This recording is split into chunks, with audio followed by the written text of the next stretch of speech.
all new. AM 1150 WTMP.com.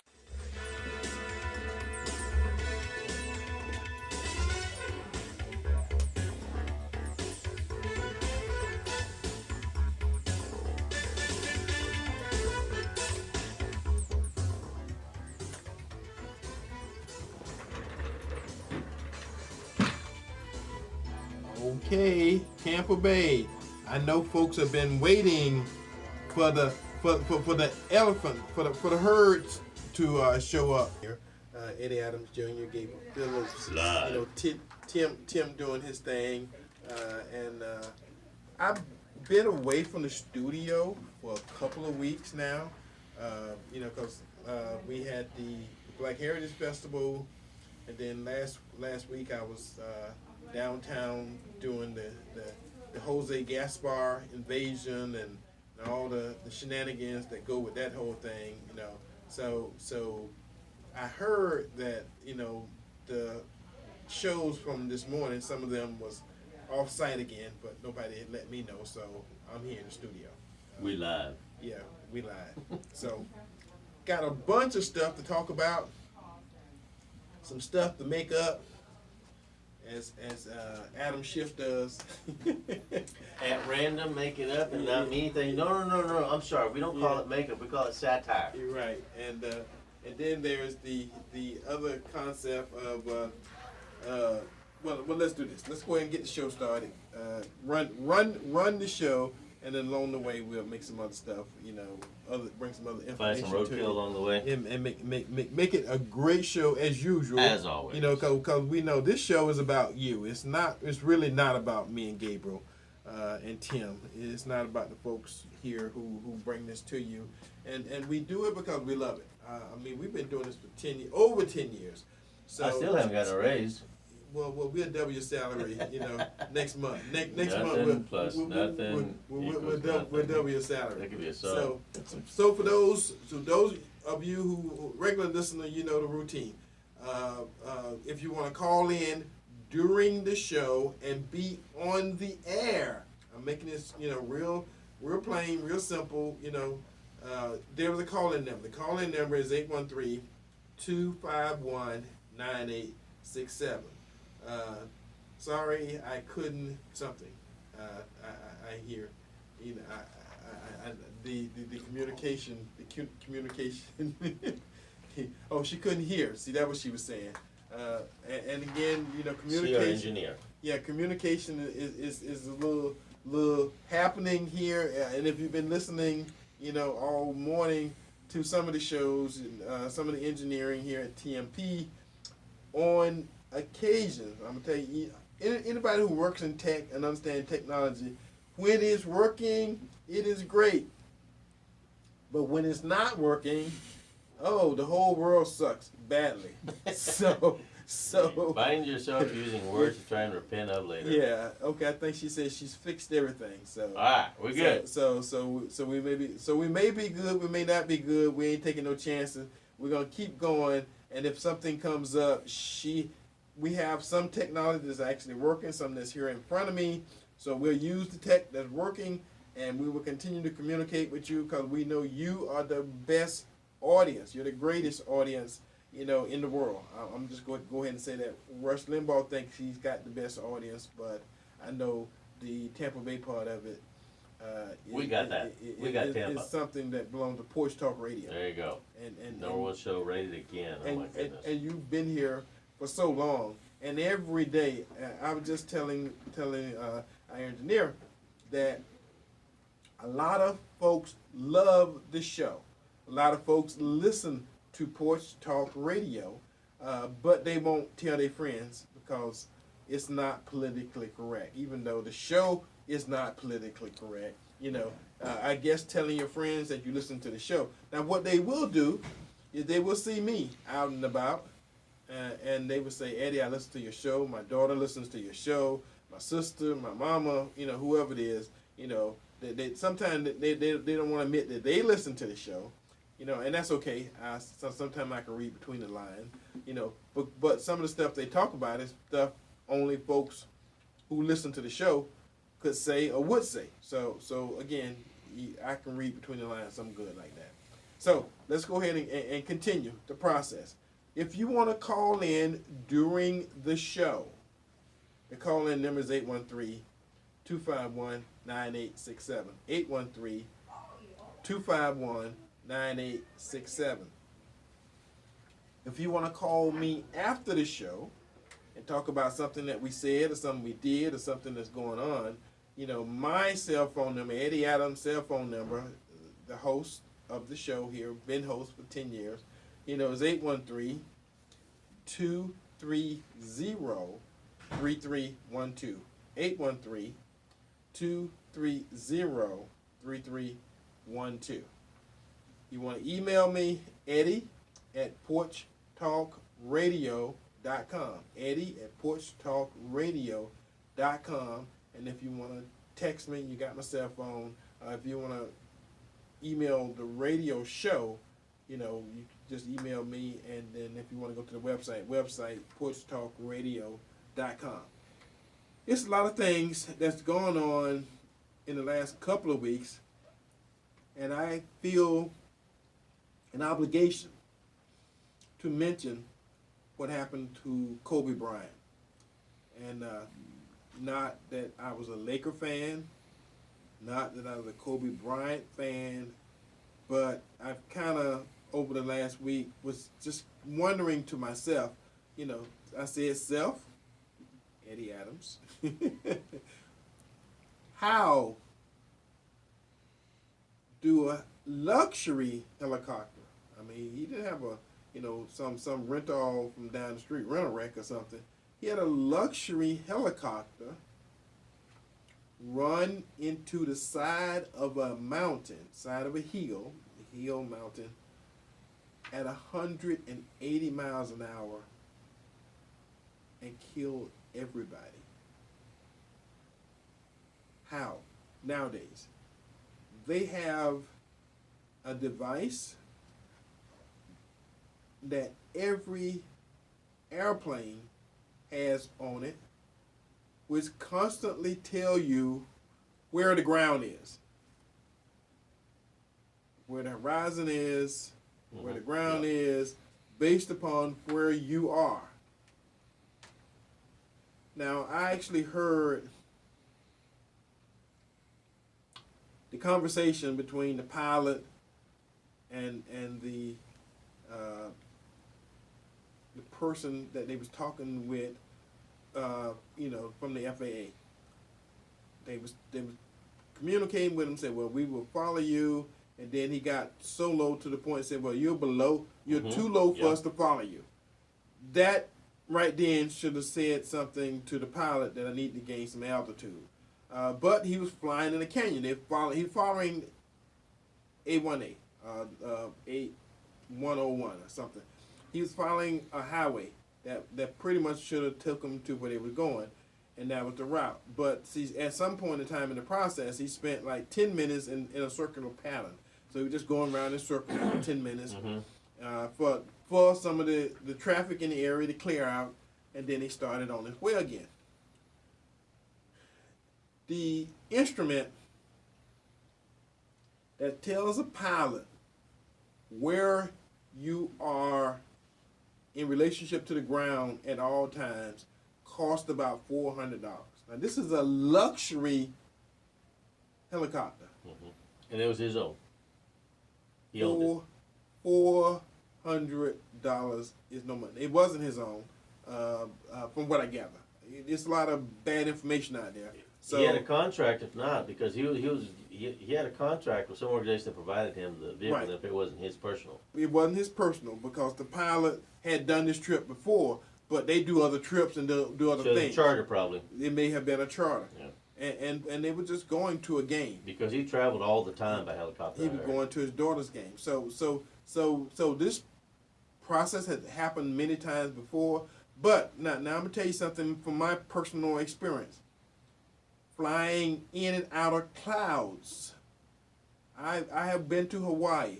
And if you've been to Hawaii, when you go to the Big Island, when you go up to Haleakala, the big volcano, you literally drive through the clouds. So you on a road, and then you driving, you see the clouds above you, then you drive into the clouds. While you are in that cloud, you cannot see the road, and the road is right there in front of you. When you come out the other side or above the clouds, you can say, oh, man, wow, what was that? If you've never done it before. So if you're in a helicopter plane, you do that all the time. You're on the ground because you're still in the car. Mm-hmm. If you're in a helicopter and everything disappears like that, it is something to behold, because you are traveling at a speed of 180 miles an hour blind. Mm. And you may be a pilot and you may do it all the time, but in a airplane, you know where the ground is. In a helicopter, well, let me say that in this particular helicopter, this guy did not know where the ground was, because he said he was going up to 1,400 feet, which, for all intents and purposes, probably was a great height to have, but going up to 1,400 feet above sea level would not get him over that hill. And he missed the top of the hill by 30 feet. I'm just saying. And they had said, Eddie, didn't they say, I thought I'd heard them say that he had decided not to use that equipment and just go by sight. Well, the problem was he didn't have it he wasn't on the helicopter. That's what I heard. He didn't have it. If it had been available, he probably would have used it, but it wasn't on the helicopter. So he'll use good old visual Well, in that foggy weather. Well, visual didn't work. That's why they all dead. I'm just sorry. I'm just saying. I'm sad to see the world lose a whole family. Yeah. Basically, cause I'm not just talking about Kobe and his daughter. I'm talking about the other people that were there. Oh, yeah. Because it was a husband and wife and another young lady on the plane, on the helicopter, and some other stuff that was going on.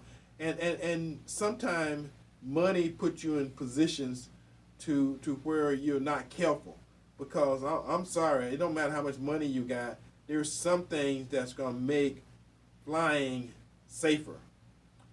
And for $400, and Kobe was worth $600 million. That's a bunch. $600 million, and now you're dead because somebody didn't spend $300-400. I have a problem with the logic, if there any such thing as a logic in that situation. And this is something they did all the time. I mean, when you get money, you have your own private jet, your own private helicopter. You got people flying you all over the place, and most of the time it's safe. Mm-hmm.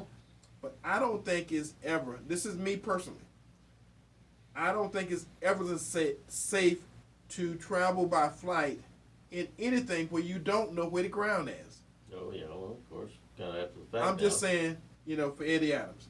I just kind of took it for granted that all of those helicopters and planes and everything that flies have something that constantly tells you, all the simulators do, tells you where the ground is. Because part of the flying process is now you're not two-dimensional, you're three-dimensional. Mm-hmm. You're up and down, right and left, and all the other stuff that go along with flying.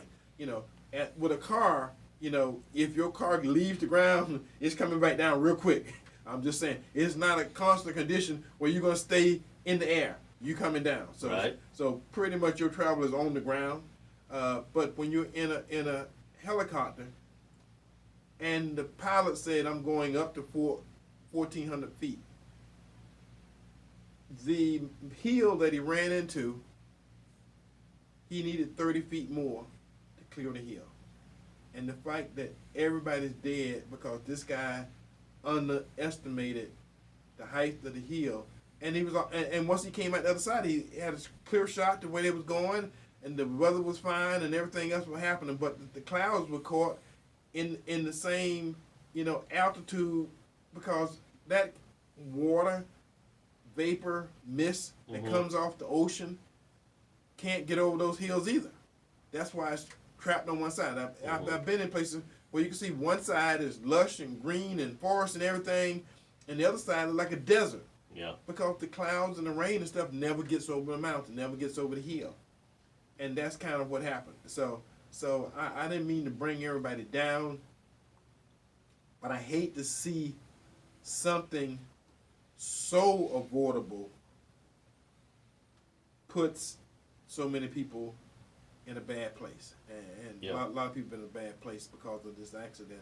And I'm not blaming, I'm not putting it on anybody. I'm not saying it's anybody's fault. Well, at this point, it's a pilot, obviously. 'Cause he was one of those, Yeah. he messed up, but it's one of those one-time, like, oops, and we gone. Yeah. Wow. But again, 9 passengers. So it wasn't a little bubble, helicopter. It was a pretty nice sized helicopter. It was. And, There's and, 1,000 of them in service around the country right now. and the fact that those Executives. folks are dead because of, and I'm not questioning the ability of the pilot.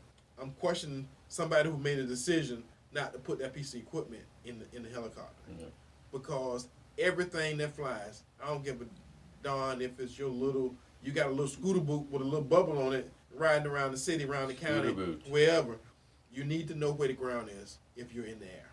So There you go. don't want to beat that horse to death, but the horse is pretty much dead already. Yeah. Rolling along. And if there's something else we can do to make it mandatory, again, I don't think the money's the issue. If you got a luxury, No. Yeah, these are anything that executive fly, things, anything that fly, yeah. you got to know where the ground is. Always. Might be Oh. changing. Okay, next. Next. Happy thoughts. I have been in a meeting this morning with school board member Lynn Gray. Can't tell you all the stuff that we talked about, but since I haven't been here in a couple of weeks, and the week upon which the school board selection for the new superintendent came up, I was away. I was at Gabriel, so I called in and talked about it a little, but couldn't talk about it the way I wanted to, because I said, and this is, I told her this morning, it don't make any sense for me to know in December, Mm-hmm. I'm talking about December 12th, December 14th, around that time frame, that the superintendent for Hillsborough County Schools had already been selected. They already had 4 school board members who had already made up their mind, and this is before they got to the 51, and this is before they got down to the 13, and before they got down to the 3. But you're not saying it's rigged. I am saying it was rigged because I should not have known, and I'm not important. I'm not somebody that was a person that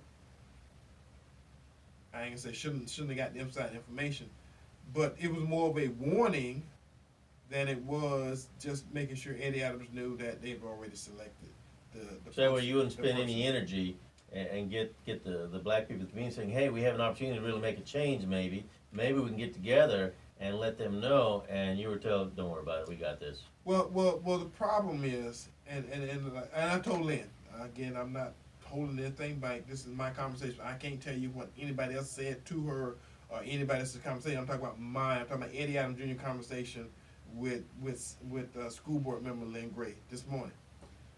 The fact that somebody here on the school board brought Addison Davis, the new selected school board member, brought him in December, trucked him around, introduced him to people. You know how politics work. Somebody in Tallahassee, somebody in the state legislature, a bigwig in the state legislature made the contact and made the connection. Then that person contacted the folks here in Tampa, even called some of the school board members. So this is a bigwig legislator who doing what politics and politicians do. They're using their contact and they're using their influence to make sure that somebody that they like or somebody that they have a relationship with Or control. However you want to see that, gets favorable attention. Now, in the meantime, and that's and I told you, anybody who listens to this show on a regular basis know I came to you and started talking to you in December before this process already started, that they had picked somebody and who it was and all that kind of stuff. So I told you. So you don't say, oh, after the fact. Nope. I started this campaign, and it is a campaign because the fix was in, and I'm saying don't matter whether this guy's good guy, bad guy, different guy. I'm saying that the process was not fair to the other candidates. That's what I'm saying. I'm saying, he may be the best one. He wasn't the best one to me. Pete Licata was the best one to me. But Lynn pretty much said that she didn't like Pete Licata. She thought he was one of the lower scoring candidates from the final three. She made it clear from the final three. She didn't pick Addison. She didn't pick Licata. She picked the other guy. So that's what she said this morning. So what I'm saying to you, Tampa Bay, what I'm saying to black folks, I'm saying even when there's an opportunity for the process to be fair, it is still about power. Always. It is still about politics. It's still about people and the show. We can't forget that there was a show before he was selected and before he made the final 13 and the final 3 and the final 1. He was brought to Tampa. So it was made to look nice. Well, I'm just saying they had all these candidates, but they only brought one. They only chauffeured around and introduced this guy. I mean, I don't know how they introduced him, since they were still in the middle of the process. Is this, I don't think they introduced him. This is David Addison, the next superintendent of Hillsborough County Schools. Mm-hmm. And I heard him last week on Michelle Patty's show. And I heard some of the stuff he said. Now, this morning, in my conversation with school board member Lynn Grish, she said she thought Pete Licata was a fast talker. Well, to me, I thought David Addison was a fast talker. And anybody who heard me talk about it last week or week before last, I said he was slick. He was a slick and he's a fast talker and he had answers to all the questions beforehand. I'm just saying that's the way it sounded to me. So maybe he was coached. And I'm saying that. I'm saying that they supposedly had, secretly came up with the questions and not gave them to the folks who were going through the process. They supposed to had kind of figured it out and supposedly like most interviews, thinking on their feet. That's what the interview process is supposed to be. I got some questions for you. They want to make sure everybody got the same questions, and we want to hear how you answer these questions on the fly. Well, when David Addison Davis was speaking, because I was there, because once they shine the light on him, like me, I make sure whatever happens, I'm aware, and I'm not giving you some bull crap. I'm not giving you some second and third and fourth hearsay. I was there to hear it, see it, and observe not just only him in the process, but all the people around. So you saw and you heard because you were physically there. I'm physically there. This isn't a Trump thing where you thought that you heard somebody think that they felt something that somebody else might have said. I was there from 9 o'clock when they first, whittled it down to 13 to 3 or 4 o'clock in the afternoon. And then when they whittled it down to 3, I was there from 9 o'clock to that afternoon, and I heard what they all said. And I'm gonna tell you something. And again, I'm not trying to beat the dead horse because the selection has been made. Done. But what I'm going to tell you is, when I looked at the grade sheets, because somebody was trying to tell me, oh, it's mathematically impossible to cheat and this and this and this. I'm going to tell you something. Bull cadaver.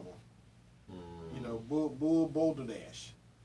Okay, because the way they did it, they had a matrix.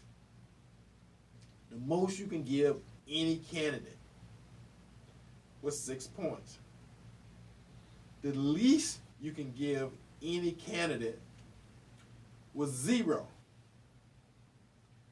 Okay. You can tell, even though they didn't put names on the voting matrix, you can tell because the way the matrix was numbered, they were numbered by the way the school board members presented and interviewed each candidate. So you can kind of figure out who was who. of the 4 that was pre-selected in December to vote for Addison Davis, 3 of those school board members gave Harrison Peters, the black guy, and this is not a black and white thing, but 3 of them gave Harrison Peters 0. That pretty much, was his death knell. He came in, toward the bottom, if not at the bottom, toward the bottom, when they were going from 7 to 3. So it was nothing any other school member could say that could save him. So they pretty much coordinated, and I ain't accusing them of coordinating, but they pretty much coordinated the effort to make sure, he wasn't selected. And again, when I heard during the interview process, and they had a conversation as to how they were going to do this thing, and Steve Kona, Stacy Hand, and one of the other school board members pretty much said, we don't want anybody that's here. They wouldn't say, well, we're prejudiced against the local talent, but they pretty much said why we had to do the national search, and pretty much they made sure that the local talent didn't have a chance. Well, it sounds more impressive, Eddie, when they did a national search.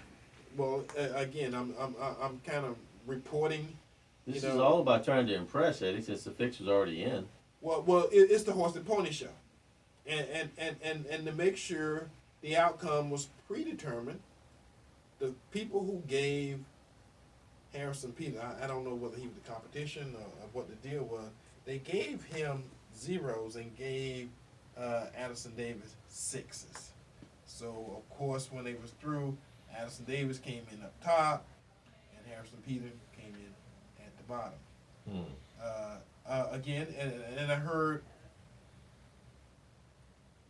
Ms. Gray say this morning that they had pretty much, and she didn't, these are my words, not hers, they had pretty much rationalized how you cannot have the students, how you cannot have the teachers, how you cannot have the experience of dealing with a county as big as there's only 6 other counties in the country, 7 other counties in the country, about the size of ours, since we are the 8th largest county, or 7th largest county. She didn't fall for what you're saying. So what she basically said was, Dade County, Duval County, which is where he came from, was so much smaller, but he had all this great experience, that, and somebody else in the room said, well, it's like making a cake. If you can make an excellent small cake, you kind of up the ingredients and, quantify the process of whatever it is you're doing, and because you can make a great small cake, you can make a great big cake. Well, we ain't cooking cakes here. We're taking care of kids, and that's what they forgot. The political affluence that got involved in this process early tainted the process and tainted some of the school board members to select somebody. Now, the other thing that came up this morning, and this is something I want you to know and understand, is school board member Lynn Gray was pushing that we give Addison Davis a 1-year contract at the end of the year during evaluation. And then if he deserves another 1-year contract, give him another 1-year contract. She said there was school board members and folks on staff that wanted to issue a 5-year contract. An exception for the exception. Again, my problem here is, okay, he may be good, he may do good, or he may not. They said, well, what person would sign a 1-year contract? People sign 1-year contracts every damn year for making a whole bunch of more money than this guy. And what I'm saying is, 1 year, you get to reevaluate, and if it's not working or he didn't adjust, if something is cloudy in the process, you can undo and go on about the business and not be hurt. You sign this guy to a 5-year deal, and you find out year 2, You know, it ain't working out. You stuck and you got to pay him for the whole contract. And that's the way most of these contracts are written. So I'm getting all my money. I don't care what. Matter of fact, not only I'm going to get paid my money, I'm going to sue you and get additional money. Right. So again, a 1 year deal is 1 year. 1 year don't kill you. 1 year don't hurt you, you know, nearly as bad as a 5 year. But Eddie, I think what you're confused here and just don't seem to see clearly is since the fix was already in, 5 years is perfect. Give him 10 years. Hell, give him 20. Since the fix was in, Eddie, you're just confused because you're trying to use common sense, but you can't do that when the fix is in. This boy has had God call and say, give him everything, the kitchen sink and whatever else he wants, and the people in the community, they'll have to just deal with it. Well, see, that's the problem. You know, I am trying to look out for the community because we were sold, again, a can of goods that this was going to be a fair process. We were going to do this national search, and we're going to come up with somebody who's going to be excellent for Hillsborough County School and meet. I mean, they had people in the process that met all the qualifications, similar size school, you know, superintendent of the year, you know, wazze, woo, woo, woo. I'm just saying. She said that they had 12. They had 12 criteria that they was all supposedly looking at, evaluating, and making decisions based upon. But I'm gonna tell you something. Them criteria went out the door real quickly. When evidently they got the phone call from the legislator who was pushing this candidate. And I'm gonna say I understand politics. I know there's always the inside track, and sometimes they do the public show, and it's a lot of private industry people do this. I got somebody I want to fill a slot. I know who I want to fill that slot, but I got to make it look fair. The rules and regulations say I got to go through this process. Yes. So they go through this process. They don't give a crap how many people they hurt. They don't care how many people lives they mess over. They're doing this process not to pick the right person. They're doing this process because in order to get the person they want, they got to go through the process. See, but Eddie, in that, they probably did not know they were going to get such a great candidate, quality person that you've been talking about here the whole time. They probably thought they'd get a bunch of duds, throw them in there, and then when it all goes to heck, it doesn't matter because they didn't matter to begin with. But you said there's a good quality person in there. Well, it could have mattered. They had somebody. They may not have thought of that in their calculation. Give me some people I can fire, not hire, and do a show with, and then tell them go home. Well, agenda. Agenda. This person come to the table with an agenda because the person that got them the job. See, that's what happens when you start, you know. I would say laying with dogs, you get fleas. Oh, come on now, Eddie. Politicians aren't that way. If the person who gets you the job got an agenda, you're going to follow it. You're going to follow that agenda. You're going to salute that flag every day. You got to, because that's how you got where you. That's how you got your check. Where you at. A 5-year contract. And you'll be holding to that person. You know, yes, again, you are. You know, You're that's right. an inside job. That person was told you got this job. You know, just show up. You know, all you got to do. Here's the questions. Answer them. Do what I tell you to do, and we'll get. But that's just politics, We'll Eddie. make Hillsborough County. We got to work with this. We got to work with this guy, right? We'll make Hillsborough County School. We got to work with this guy. This or that. Well, I'm gonna make the effort. I'm gonna say it like this. I've been meeting with Jeff Akins ever since he's been superintendent of Hillsborough County. Just a good guy. Excellent. And I've heard a lot of bad things about Jeff in this process. You know, but of course, you know, I know Jeff well enough to understand that some of these things are definitely lies, and some of these are damn lies. So you know, you know, the difference between the two. So it goes in politics. The difference between the two. Yeah. You know, and now that Jeff has stepped down on his own and is leaving on his own in the way he wants to leave, which a lot of people at that level don't get to do. A lot of people at that level get kicked out. They don't leave on their own. Or leave with investigations. They doing the perk walk down the hallway, the long hallway with that little box in their hand and with some chains on their feet, you know. The Green Mile walk. Couple officers with them, you know. I'm just saying, more often than not, a lot of times that's the way it happens. Investigations. You know, And then a lot of people have golden parachutes. So if they're not doing the perk walk down the street, they got this golden parachute with all kind of benefits and all kind of cash and all kind of stuff waiting for them 5-10 years down the road. Wasn't it a superintendent that they we gonna lost just a while back, or was fired or something? And she made so much money. Mary Ellen Ely. She made so much. She just raped the county so badly. Landed on her feet. It was so horrible. And doing well. I wonder if the same people that chose this guy chose her too. No, because Mary Ellen came from within in the process. She was in the system. Well, that might be why they decided not to do within the system. Like I say, they're getting painted. They've been tainted by some past history, and again, we're not going to let that happen again. Well, then that makes you prejudiced against all the other folks, basically, who could have been great, not people, giving them a great pass, candidate, and two that was in the system, kind of happened. So anyway, you want to say something, Gabriel? Go ahead and say it.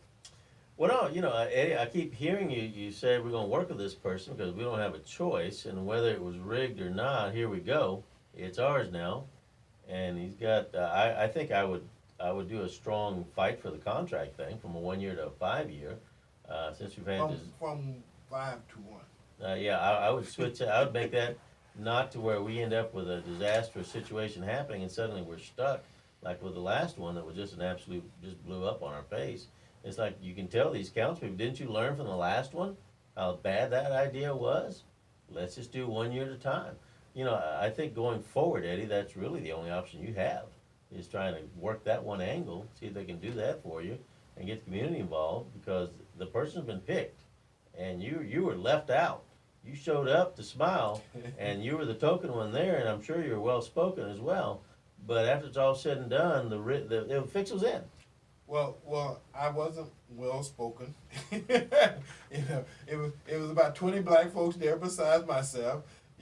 And again, as I've said before, the room should have been full. Mm-hmm. It should have been a full room of black folks and white folks concerned, because this affects your children.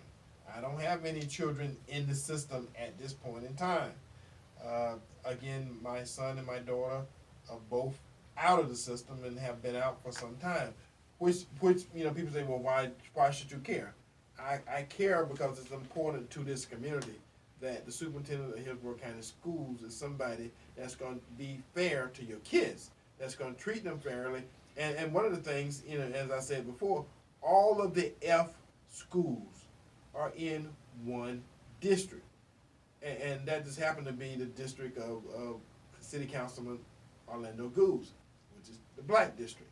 So somehow 215,000 students in the system, all of the failing schools in the same district. I'm just saying, they could have been parsed about, the county's a big county, but all of them in one little area. So that either means that it has something to do with the resources available, teachers available, equipment available, or something. You gotta look at everything. But somehow, those failing schools, and so they said, well, we got to get somebody who can turn around failing schools. There were several candidates who had proved on their resumes that they have turned around failing schools. They've turned around minority schools. They've turned around, everything that you can think of, had proven that they could do it. Now, again, we got what we got. And I'm going to listen to and watch this process and how this guy does. And I'm going to show up at a few more school board meetings, because I kind of got comfortable in knowing that Jeff was doing a good job, and I didn't have to go to all the school board meetings to overwatch what was happening. I could see on TV every now and then, but sometimes it's important to show up, because this is the election year. Let me throw that out there. Let me say that again. This is an election year. I'm going to take that to move on to my... I have 3 candidates currently. 3. That I am endorsing. Some of you will be glad to know that I have a Democrat who's one of my 3. Donald John Trump is at the top of my list. Sally Harris, school board member, District 7, is on my list. And Bob Henrique, Hillsborough County property appraiser, is on my list. And we got a caller. Caller, welcome to Porch Talk Radio. Who are you? Where are you calling from? And what say you? Welcome. Eddie, I'm enjoying your show. I mean, we ought to get our money back from that phony, fake school board search, school superintendent search. I mean, people have to understand it's not a liberal or conservative issue. We got ripped off. We had people, and I think you know as well as I do, that control our selection process from Tallahassee, or even BI home, Tallahassee, BI Pasco County, whatever the case may be. There were a lot of better qualified people, a lot of African Americans. There were, look, Pete Licata was a better place. But what do you do for people who don't pay attention to school board issues? Right. Yeah, and that's what we try to do here, Pete. We try to make sure people got information. Now, if they do nothing with it, and I'm sad to say that's what happened a lot of time in the black community. But I'm gonna tell you something. You know, the black folks and the folks in East Tampa, West Tampa always compare, somehow themselves to South Tampa. Those folks in South Tampa, when they take on an issue, it happens. I don't care if it was a county issue, a city issue, they get stuff done. No question. And when will we learn reuniting coalitions that can make a difference? See, you got to have a little bit of everything. And when we don't do that, then that's a problem. And that's where we're at now, because I can tell you, I wrote an op-ed piece for the Florida Something that was published this Tuesday. Listen, they're going to move to probably outsource a lot of different departments. Yep. So, we can lead you to the well, but if you don't want to drink, oh well. What can I say? But you hit it right on the head, and I guarantee those who supported this guy, trust me, when things go bad, they won't even act like they don't even want nobody to know that they wholeheartedly support it. So I hang up and listen to the rest of the show. Well, thank you. Thank you, sir. God bless. Thank you very much. And that's what I'm saying. It's important that we decide, and this brings me to my last and final. I guess I should do the on this day thing. Oh, that's right. Heaven forbid you missed that one. But I want to make sure folks know and understand, and this is something I've been pushing. As a community, we need to find 8 to 10 issues, make an agenda, get all the leadership, the elected folks, the non-elected leaders, the folks who you follow, and come up with some, and somehow make sure that anybody that talks to any folks that's represent the community, bring these agenda issues up every time, anytime, in front of the school board, in front of the county commission, in front of the city council, in front of anybody that's making decisions and providing funding and resources for these different things, because our agenda's got to be our agenda. I don't live in the hood. I live in Temple Terrace. Temple Terrace don't have a hood. But that all being said, I identify with the black folks in Hillsborough County, in the city of Tampa. So an agenda that affects the community affects everybody, no matter where you live. And that's what we got to do. We got to stop being mamby-pamby, this, that, because everything is not Democrats, Republicans. And this is one thing I say all the time. It's about the community. It's not about politics. You may be a Democrat, I may be a Republican, and like I just got to saying, I will actually support Bob Enriquez running for Hillsborough County property appraiser. Now, he's a Democrat. He's not one of my typical people that I pick, but I'm a political person. And because I'm a political person, most of the people I pick are Republicans, because that's just me. But again, you get to have the benefit of having information on the Democrats and the Republicans, and going to that ballot, going to the poll and pulling that curtain back and voting for who you think is the best representative of you and your people and your community. That's what you're supposed to be. That's your obligation to help the community. again, they can take it and we can take ours with each other and kill everybody in the process that's going to help us, which is what we traditionally do. Well, and Eddie, I don't think it's fair for someone to say what business is of yours to be dealing with the school district since you don't have a kid anymore in the school system. But you know what? The future of your community has been put in the hands of the school. What kind of product are they turning out? Is it a good, solid product? They're educated. Are they going to really be able to take those skills and go get a job with them eventually? I mean, so you like all of us should have a horse in that show, basically, in that race, because that's the future of our community. Well, the future is now, and that's what I keep saying. The important part is for us to produce, for that system to produce children that can get jobs and move the community to the next phase. Technical, mechanical, mechanical, skill sets, AC people repairing. All that stuff that we need. We need somebody who's going to buy into it and not allow for the 8 or 10 or how many failing schools we got be in the same district. Because anytime you start doing and allow stuff like that, that is a symptom of the problem. That's the problem. That's like having a medical condition, where your toenail is falling off and your solution to your toenail falling off to cut off the whole toe. I mean, that's what we do. And I have said before, and this is not me, cracking on the black community, but we are our own worst enemy. And we prove that time and time and time and time again. At some point in Hispanics time, are right there, unfortunately, with you, brother. Sometimes we got to wake up and determine that the community is what's important and unite our forces, unite our resources, and be able to identify what's good for the community and then all work toward the common goal. Everybody got their own little piece of the pie, their own personal interests and all that kind of stuff. But at some point in time, hopefully in 2020, we get an agenda that everybody in the community that's motivated, activated, can get behind and help make this community better. Let me do the on this day in history before we run out of time. Because if I get on another, another tirade, ain't no telling, how long it's gonna last, and we only got about. So they say get out. It'll last that long. Already got it. So anyway, on this day, and I'm gonna tell you something about this on this day in history. The more and more I listen to shows and radios and different things, other people are doing this. So they're copying us. It has caught on. Copycat.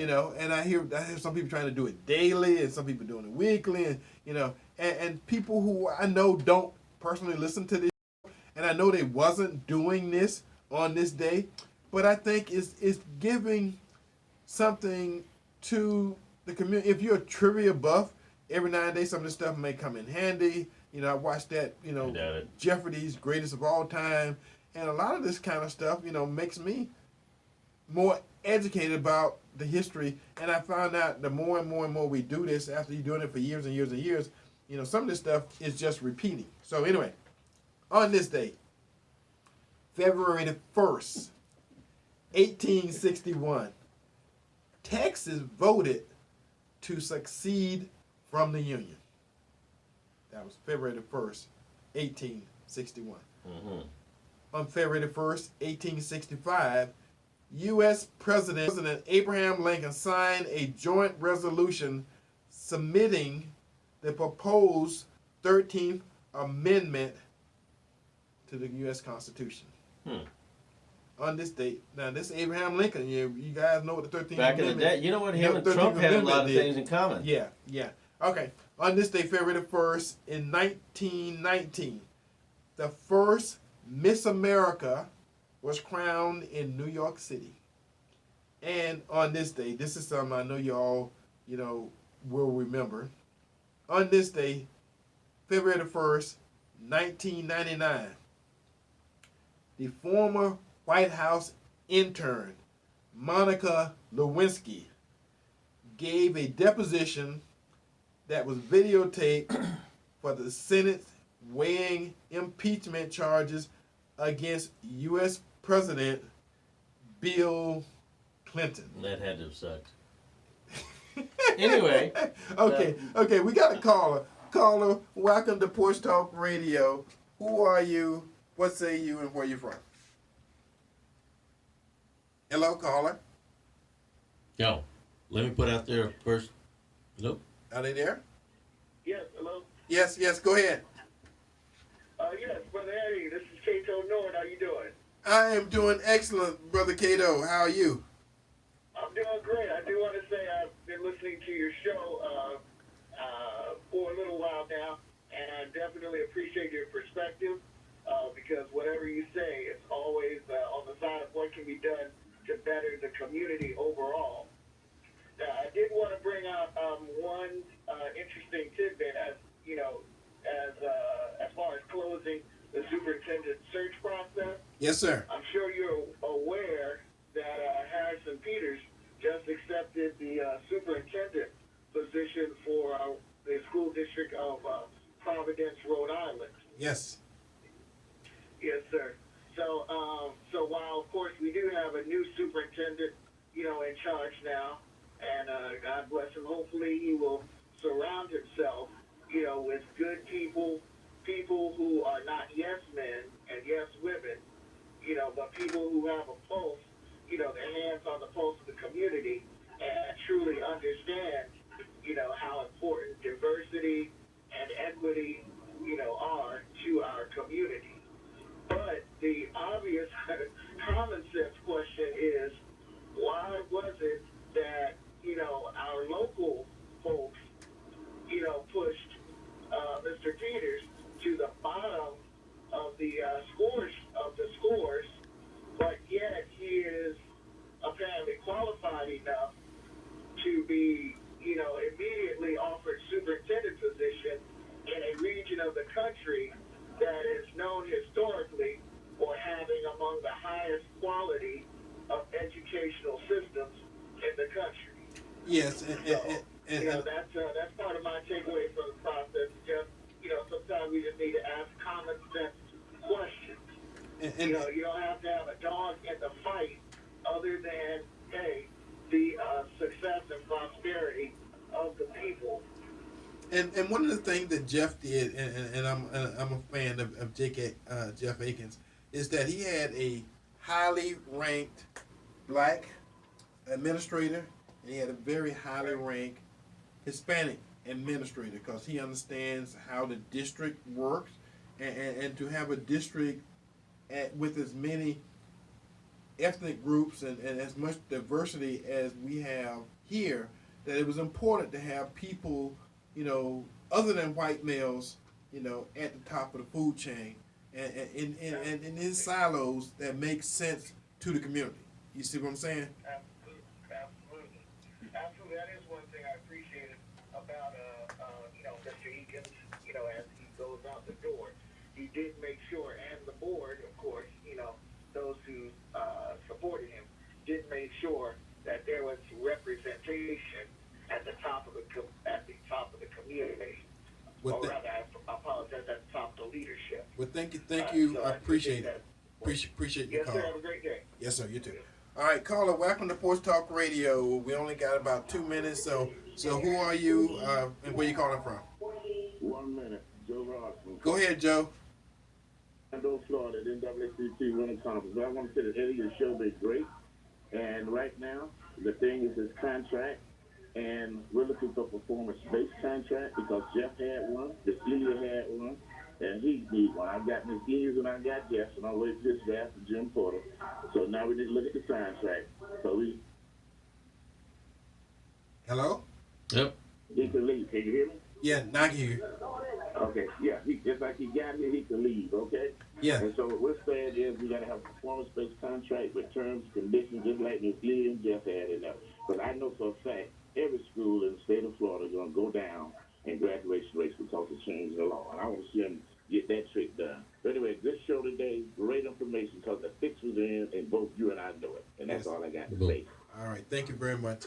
And anytime Joe Robinson calls in, it's a great show because Joe is probably one of the fearless warriors. He fights a good fight. That's out there, and and like Joe said, he don't mind suing you if you're doing something wrong. So Well, wrong is wrong. So at the end of the process, it's important for us to make sure that we keep everything above board. And I cannot have the day go by without us mentioning that Super Bowl is tomorrow, and pretty much a year from tomorrow it's going to be here in Tampa. So if you're not doing what you need to do to cash in, to take advantage of it, and the only person hiring during the Super Bowl season next year will not be the NFL.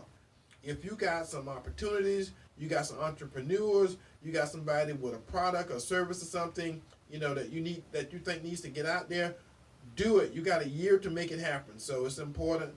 Gabriel, final words. Final words, the First Lady of the United States, Melania Trump, says today marks the first day of Black History Month. The month of February is an opportunity for us to come together and to reflect on the past and celebrate the success of the future. All right. Wow. And that's from the Married to Prejudice Yeah. wife. That man with the orange hair? Yeah, president who's done probably Orange man. as much, and I'm gonna make some folks mad for black folks as any president. He's done a lot more in the history of this country. So until next week, same bat time, same bat station, and San Francisco's gonna win the Super Bowl. See you next week. God bless America. Bye bye. Love you.